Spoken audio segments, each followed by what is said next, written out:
This is the KUSI News at 10. Good evening, I'm Sandra Moss. And I'm Alan Denton. Thanks for joining us.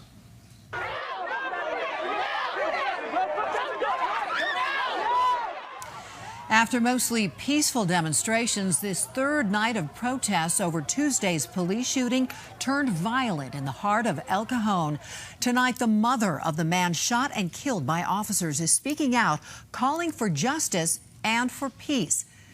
And tonight, we're learning immigration agents tried multiple times to deport Alfred Olango before his deadly confrontation with El Cajon police. But we begin with the violence on the streets of El Cajon tonight. KUSI's John Soderman witnessed it firsthand and joins us with the latest. John? Yeah, we're at the intersection of Broadway and Mollison, and let me tell you, this thing is still not over with. The hundreds of police officers who were here have left, but things are still pretty tense here. But here now, a chronological look at a very tense night. Just after dusk, several hundred protesters start walking down Broadway, completely disrupting traffic. The protesters then completely encircle the intersection at Broadway and Mollison, shouting, "No justice, no peace." So as the protesters block the intersection, things become extremely dangerous when impatient motorists try to drive through.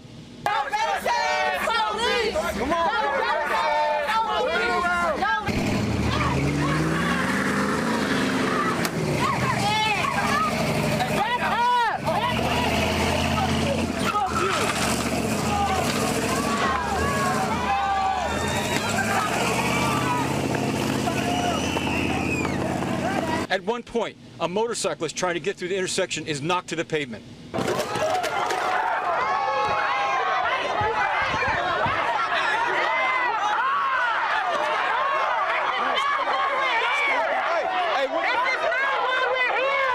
Before I crossed, I said, "Yo, peace, bro, I'm trying to get by." And, he didn't see it, but the front line did. They let me through.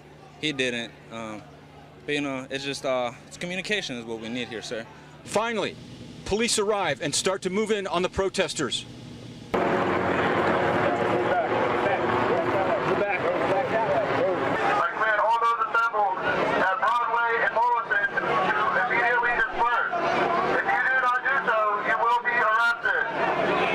After one man is arrested, officers deploy their pepper balls, which really starts to disperse the crowd.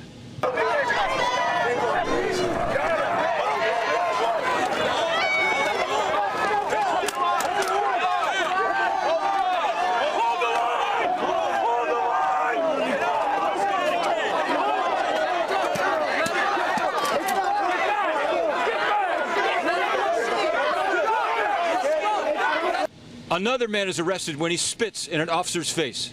Lucky, I want you to talk about what you just did. Well, try to keep stuff calm, because basically what we did, this move that we just did, was because we want to make a statement to the point that we want to know what's up with the videotape also. They took that man's mom, tucked her away somewhere in some building, secluded. We didn't know, so we couldn't show up and support. We don't know. So we're right here. Our numbers is less or whatever. So that's a statement we made. Okay, let's go outside, shut it down. That's the message we want to send. At any point were you worried that At any point were you worried somebody could get hurt? I saw little kids out there. I'm worried that somebody can get hurt every day when nothing like this is going on, because we get hurt all the time. Now, because of safety concerns, tomorrow the El Cajon Valley School District elementary and middle schools are put on what's called a last day of school schedule, which means kids get out an hour earlier. That's because of safety concerns. And also want to give a shout out to my partner, Bill Feather, photographer there, who was hit in the head by a beer bottle tonight, but he's going to be okay. In El Cajon, John Soderman, KUSI News. All right, John, thank you. Now some more information on the